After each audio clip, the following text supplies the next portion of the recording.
What up, though? I am Jalen and Jacoby. And on the cool check-in. And we are Jalen and Jacoby on ESPN Radio. What do? We give the people what they want. We took a week off. We went on vacation, we spent time with our loved ones, and then the NBA exploded. Kyrie Irving was traded to the Celtics for Isaiah Thomas and a pick and a prospect and Jay Crowder. And then, what happened, Jalen? Then all of a sudden we realized that Isaiah Thomas got injured during the playoffs, which caused him to miss the remaining games. He had a hip injury. They chose not to get surgery on it. And when you do a trade, take it from somebody that's been traded multiple times, you actually have to pass something called a physical. And while so many people were getting excited about the trade, I purposely stood back, silent, because I was like, I don't think he's going to be able to pass a physical if he hasn't competed in any basketball activities. So therefore, all of a sudden, there may be a chance that both of these guys actually have to end up back with their original squads. How could that possibly happen, though? Like how does that work? And let's just start off by looking at this from the Cavaliers side, okay? Just strictly from the Cavaliers side. I think that this trade is going to happen. I think you can't put this toothpaste back in the tube. What do you think? I don't think you could put the toothpaste back in the tube. However, you can make the deal uncomfortable for the other side. The one thing about this deal, when you saw it on paper, for a lot of reasons we're going to get into, I felt like it was really good for both sides. It felt like a true win-win trade in the NBA. Now when I hear, wait a minute, they're going to need more assets, I perk up a little bit. So y'all trying to get Tatum? I know. I love when they ask for Tatum. Jalen Brown? We'll take Tatum for Jalen Brown. It's two of your highest picks that you've had in years. And so based on that, it may get a little sticky, but I do agree with you. It does find a way to eventually get done. So let's look at it strictly from the Cavaliers side. How does this affect the Cavs when it goes through? Who's the best player in basketball? LeBron James, unquestionable. Whose team do you always pick to win a championship? The Cleveland Cavaliers. Okay. It's a better chance, get ready for this, for the Cleveland Cavaliers to actually keep Ron. There's a lot of talk, and I was one of the people that started it, about LeBron James leaving Cleveland. Yeah, everyone's already got him on the Lakers. It could very well happen. But in order for it to take place, he's going to have to form another super team in purple and gold. So, yes, if he ends up with Paul George and Boogie Cousins, then he may consider. But when you get a chance, look at the Lakers roster. That ain't no super team. It's not a super team. LeBron James has found a way to create a rite of passage to win the Eastern Conference. And they actually are a better basketball team with the additions of the guys they got in the trade. Isaiah Thomas is going to be fueled in the final year of his contract. Jay Crowder's another wing defender. Is going to help out against KD and Kawhi. LeBron is going to play a lot more minutes at the 4, which moves Love a lot more minutes to the 5. They're going to be able to switch a lot of pick and rolls. They're going to be able to do a lot of things defensively. And he's comfortable. When you're an all-time great player, you don't want to play for multiple teams. No. He's got his guys, Tristan and JR there. You know, he brings in Isaiah Thomas. What else could this mean for the Cleveland Cavaliers? Hit the brakes. Oh, no. LeBron James, I'm watching you, and I know you watch this program. How many years does Isaiah Thomas have left on his contract? This is his final year of his contract, sir. Hit the brakes again. Again? How many years does CP3 have left on his contract? Wait a second, Jalen. What are you saying? Just think about this. We talk a lot about the Banana Boys making a union in an NBA city near you. What better place to do it than in Cleveland, in the Eastern Conference? So there may be a scenario in order for Isaiah Thomas to actually get his money that he's going to probably have to end up playing for a third team in 3 years to do it. Because if you're the Cavaliers, you go to LeBron and say, we can bring P3 here. Ooh, that's really interesting, Jalen. That's really interesting. So you're saying that this actually opens up the possibility of LeBron staying and building the super team in Cleveland as opposed to bouncing like everybody else has him going. Correct. I've been there. He's an all-time great player. He doesn't want to play for multiple teams, and he doesn't want to play for a squad that isn't a super team. For those that haven't been paying attention, I know the Golden State Warriors have 4 All-Stars, but the Cleveland Cavaliers are also a super team. Mm-hmm. He's not going to just leave for the sake of leaving. He wants to compete for championships each and every year. And so, yes, this trade gives him a better chance of keeping LeBron number 1. Number 2, it opens up the door. If something happens with Isaiah Thomas and you don't want to pay him long term, you could go out and try to sign CP3. I love this, Jalen. I love this. You only get this on Jalen and Jacoby. So here's another little wrinkle here, which is why this is such a win-win trade from the Cavaliers side especially, is if LeBron does leave, you got to pick. You can already start the rebuilding process. I think that pick is, people are sleeping on. That could be a very, very high pick in what could be a really good draft. Not only could it be a very high pick, it could be the number 1 overall pick. And this is the Cleveland Cavaliers back in the day when they got Kyrie and they got Tristan, then all of a sudden they got the number 1 pick and they took Anthony Bennett. Or even they took Wiggins.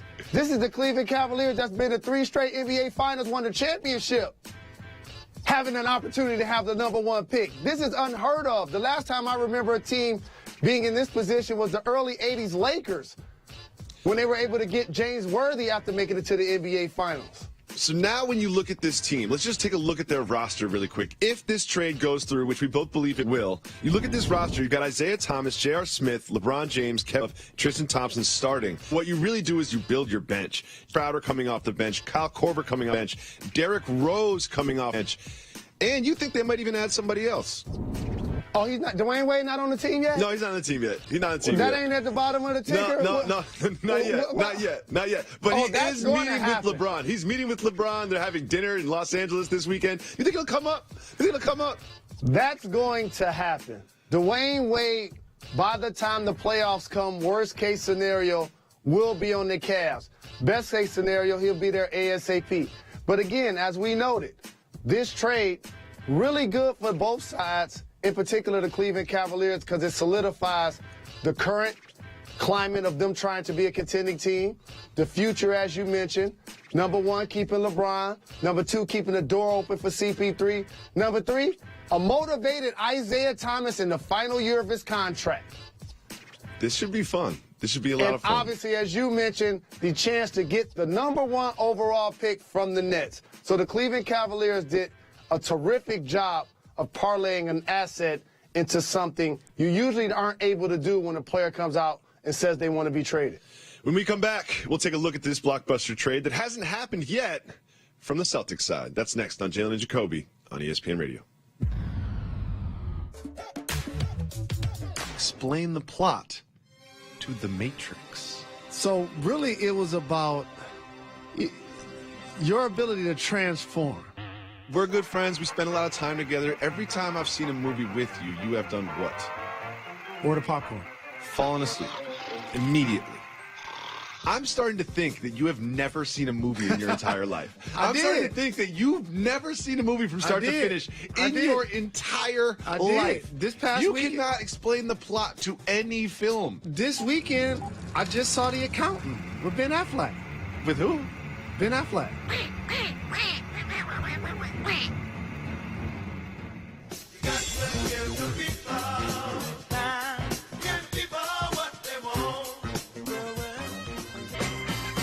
Welcome back to Jalen and Jacoby. We continue to break down the fiasco that is the Kyrie Irving, Isaiah Thomas trade. We spoke about it from the Cavaliers' perspective, but what does this mean for the Celtics, Jalen? Usually you don't have a team that gets a number 1 seed in the conference lose so unceremoniously like they did this year in the playoffs. Mm-hmm. So if you're Danny Ainge and you're Brad Stevens, you really look back at your team to the point where that same squad that had that level of success basically will be playing with 4 new starters this season. It's wild. That's basically unheard of in today's NBA. As a number 1 seed, what does it say their attitude towards Isaiah Thomas? Isaiah Thomas, the last pick in the draft, the year he came out, coincidentally, Kyrie Irving was the first pick in that same draft. At 5'9", he had to earn the respect of league officials, of fans, of his opponents, to the point where now he's a 30-point scorer. He has the opportunity and the talent to be a perennial all-star. But the Boston Celtics looked at him and they said, we know that your slides say that we should back up the Brinks truck. That's what caused all this, those sandals. But they didn't want to give him a max deal. They're not backing up That's any the first truck. thing this said. That's what it says. It says, we know Isaiah Thomas. He is our guy. He has been here. We got him on a great contract. We loved him at that value. However, we are not that we want to pay him max money. And when you show up with the slides on the Brinks trucks, they're like, oh, we got to get in the phone. We got to work something out. We got to work something out. Maybe the Cavs will take him. Maybe someone else will take him. But they definitely felt like they had to work something out. That's one thing that this glaringly tells me, that Absolutely. their attitude towards Isaiah Thomas is not, this is a potential MVP level face of the franchise is going to carry us. Let's max him out. Let's keep him forever. Let's lock him down. It's maybe we could do better. And also, he's older than Kyrie, and he's coming off a hip injury. And to put that in perspective, for those that watch the NBA closely, when you look at the numbers on paper, they get them a lot different. Isaiah Thomas is more herky-jerky, more shifty, almost like a Porsche in a stick shift, the way he's able to stop, go, change speeds, and to get his buckets.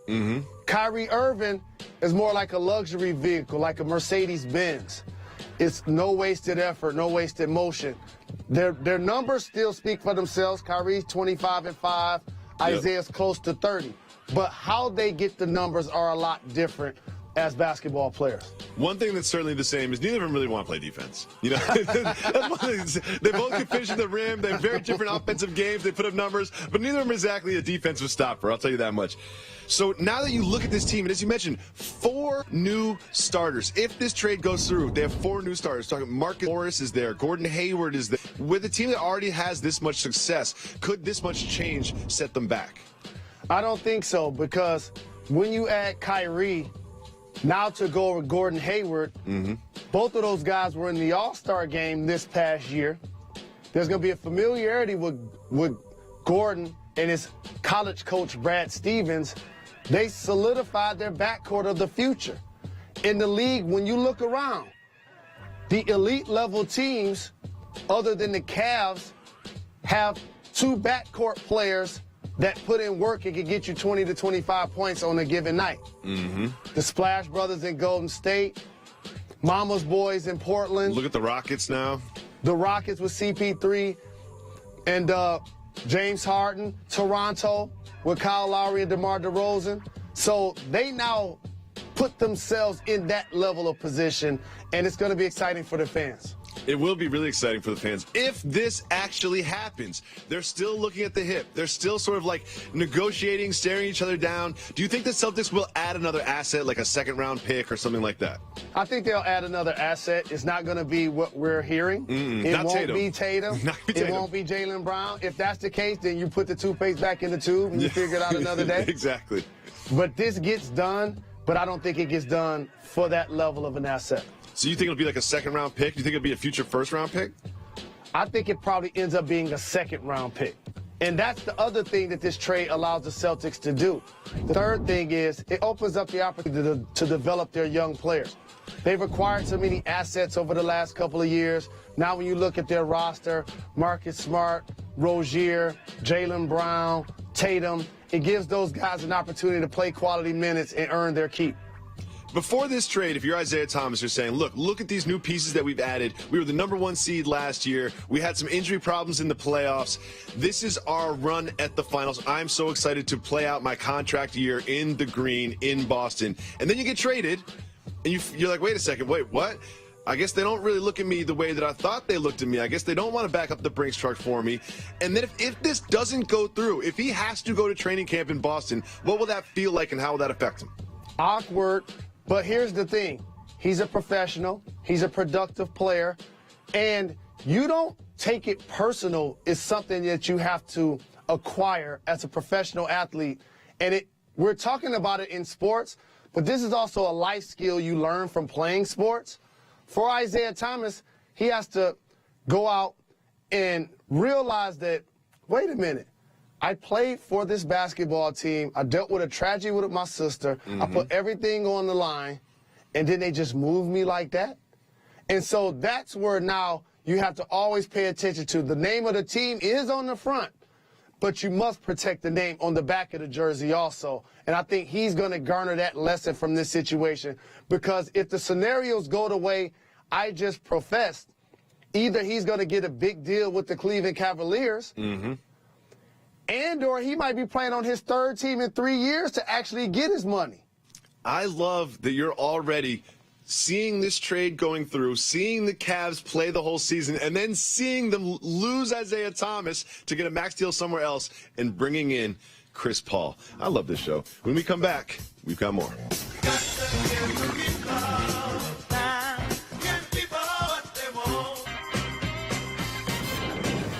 Welcome back to Jalen and Jacoby. Jalen Rose, your Detroit Lions have made Matthew Stafford the highest paid player in the National Football League. $50 million signing bonus, $92 million in guaranteed money. Every year he's making more than every other player wearing an NFL uniform. Are you happy about this? Actually, I am. What? Now, when you look at the list of quarterbacks in the NFL, he's probably not going to be in the top 10. No, he's not. However, though, as a Lions fan, I could make the argument that he's the second greatest quarterback, you ready for this, in the history of our franchise. Jalen, but here's the thing. If you are going to pay somebody that much money, you want to make sure that they're good at their jobs. Let's just discuss some of the things that Matt Stafford has done while he's been what you call the second greatest quarterback in the history of your franchise. Because you know that he is, as a starter, is below 500. He's 51-58 as the starting quarterback. Are you still happy that they signed him? You do know that there are 53 individuals in uniforms, 3 phases of the game: offense, defense, and special teams, and coaching and management that come into play in deciding who actually wins or loses games, right? So all of those players and all of those people in the front office that decide, that have influence into winning these games, in the history of the sport, in the history of the league, no team has ever won the Super Bowl when they spend over 14% of their cap space on the quarterback position. Are you still sure that you're happy that they signed this guy? How about this? We could also have that same conversation about the wide receiver position. When you see multiple guys getting deals like this, usually that team doesn't have Super Bowl level success either consistently. But I will say this. It's a salary cap driven sport. You don't get what you deserve. You get what you have the leverage to negotiate. And if he is the best and the brightest in uniform, you can't afford to allow him to hit the market and walk. So you got to pay up. Jalen. And he clearly wasn't like trying to give him no discount at all. He's like, no, I want all of the money. No, y'all not hearing me. I don't care who y'all trying to sign. I don't care about the other 52 guys. I need all of the money. And I ain't mad at it. Jalen Rose, against winning teams, against teams with a winning record, Matthew Stafford is, listen, 5-46. 5-46. And when he's on the road against a winning team, 1-25. Are you sure you're happy about this deal that Matt Stafford has got? I watched all of the 51 games you just described. Your math is off. I even watched the 26 games you just gave an example for. Okay, there you go. You got a number right. And there's a reason why he's really good at allowing our team to come back in the fourth quarter. You just gave it. We're always behind. Well, they're not the only team in your home state of Michigan making terrible decisions this week. Your Michigan Wolverine football team have a huge game coming up against Florida. It's in Dallas, national televised, big deal game, and they're wearing these hideous yellow uniforms. Don't call them maize. They're yellow uniforms, and they are ugly. You cannot co-sign these ugly uniforms. I'm the same guy you just got on previously for wearing pants the exact same color at the golf outing. You did wear yellow pants at the golf I outing can't yesterday. criticize at all. I don't even know who makes yellow pants. Why do they do this? Why? Here's the thing. The Lakers are the only team in almost all of sports I can think of on the top of my head that wear yellow and only yellow uniforms. Why does anyone think this is a good idea? Loud. And also to make a statement. But more importantly, we're going to be banging some helmets this year. I know you guys see in the reports about we're not sure about who's going to start at quarterback. We're going to play Florida's game and do what we got to do. Brand new defense. But we'll be ready to go. Completely brand new defense. You guys are very confident. I was in Detroit yesterday. A lot of confident Michigan fans right now. But you very well might lose to Florida very soon. What you want to put on it?